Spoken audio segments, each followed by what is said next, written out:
Bank of International Settlements just released a report revealing a derivatives time bomb is set to explode in 2023. I'm going to explain this to you in 3 simple, fast steps. Step number 1, let's go over the black swan risks the Bank of International Settlements, BIS, outlined in their report. We start with this chart going back to 2004 all the way to today's date. On the left, we go from 0 up to 80 trillion, and on the right, we go from 0% up to 80%. This green line represents the amount of these derivatives, secret derivatives that are off balance sheet. They're in the shadows. How many of them, the nominal value that's denominated in dollars. And this red line represents the total percentage that mature in 1 year or less. So now let's go over the numbers. The amount of these derivatives that are off balance sheet, hiding in the shadows, denominated in dollars. Back in 2004, the BIS estimates to be about 20 trillion. But you can see that pretty much goes straight up to where we are today at 85 trillion. Now, the total amount of these types of derivatives around 100 trillion. But these are FX swaps. We're going to get into that in a moment, so don't let that intimidate you. But with an FX swaps, there's 2 currencies that are involved. So it could be the euro and the yen, which would not include the United States dollar. So this delta, the 15 trillion here, are FX swaps, as an example, that are denominated in currencies other than the dollar. But the dollar represents 85 trillion, like we said before, and 80% of this debt, dollar-denominated debt, is due within 1 year. So what are these mysterious dollar liabilities? These derivatives, which Warren Buffett calls weapons of mass destruction. And the mainstream media never talks about. In fact, the mainstream media doesn't even know they exist. Well, it starts with FX swaps. The next category in the BIS report is currency swaps, which is pretty much the same thing, very similar. And then FX forwards. And what I want all of you to remember is that all of these derivatives, all of this dollar-denominated debt is off balance sheet. The marketplace doesn't even know it exists. To further dive into the details of this shocking report, editor, let's cut right to the internet. We are on the BIS's website, bis.org, and this is a PDF. This report is their quarterly review that just came out the other day. This is for December 2022. And this is on page 76 of 90. Dollar debt in FX swaps and forwards. Huge, missing, and growing. Not exactly a title that inspires confidence in the global economy. FX swaps, forwards, and currency swaps create forward dollar payment obligations. In other words, dollar liabilities, dollar-denominated debt that has to be paid back in the future. And these obligations do not appear on balance sheets and are missing in standard debt statistics. Non-banks outside of the United States owe as much as 25 trillion in such missing debt. And keep in mind, guys, we're not talking about Credit Suisse and Deutsche Bank. We're talking about non-banks outside of the United States. So actual real companies that produce stuff, among other things like pension funds, hedge funds, etc.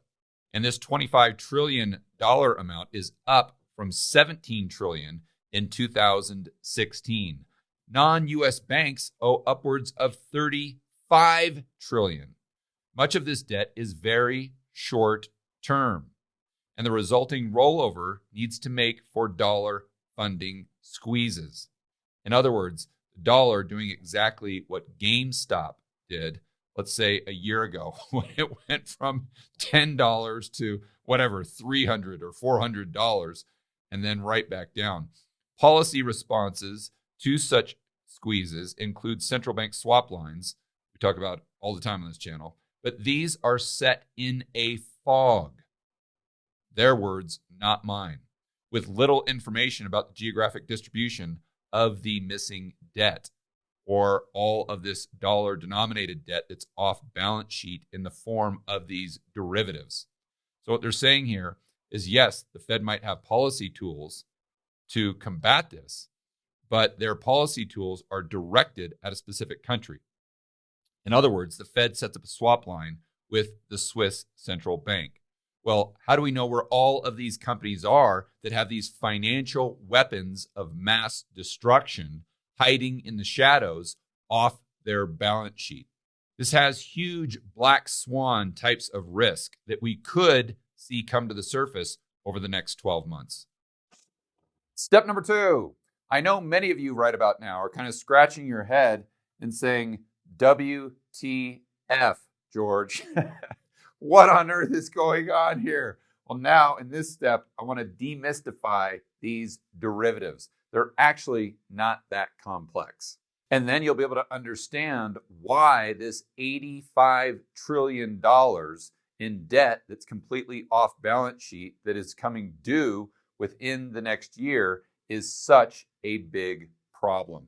So let's start by going over something called an FX swap. Now, this is one category of the derivatives that are discussed in this BIS report. But once you understand this, it's very easy to understand the others. So let's start by going over the swap bank. They're right in the middle, as you would expect, taking their fees and facilitating the transaction. And on the left, we've got firm A. Let's say they're in the United States. On the right, we've got firm B, and they are in Europe. Well, this European firm and this American firm both have a problem. You see, they have operations in the United States and they have operations in Europe. And they both need funding, let's say $10 million, to buy some machinery to put in their factory in the country where they're not domiciled. Again, this European company needs dollars. Therefore, they can buy the machinery for their factory in the United States and vice versa. Now, the issue is that both of these firms, since they're not domiciled in the area where they need the money in the local currency, they're going to pay an extremely high interest rate. So let's just say that if the United States borrowed in euros in Europe, that they would pay a 10% interest rate and the European company would pay a 9% interest rate in the United States. So what they do is they get together and through this swap bank or the bank in the middle, they agree to create what is effectively just a loan and debt between the two. But for some reason, it's considered a derivative. So what firm A does is they borrow locally. So they need euros, remember, but they're going to borrow dollars. So let's just say they borrow $10 million. And in Europe, firm B borrows 10 million euros. Let's just assume for a moment that the euro and the dollar are trading at parity. So the United States firm borrows this $10 million that actually firm B in Europe needs. And they can borrow it at a much lower interest rate, let's say 5%. And firm B can borrow at 4%. So this debt, this 10 million euros and $10 million goes on, well, I guess it doesn't go onto their balance sheet. It should go onto their balance sheet as a liability. So firm A now has a $10 million liability. Firm B now has a 10 million euro liability. Then what they do is they go ahead and swap the dollars for the euros. Because again, firm A needs euros, firm B needs dollars.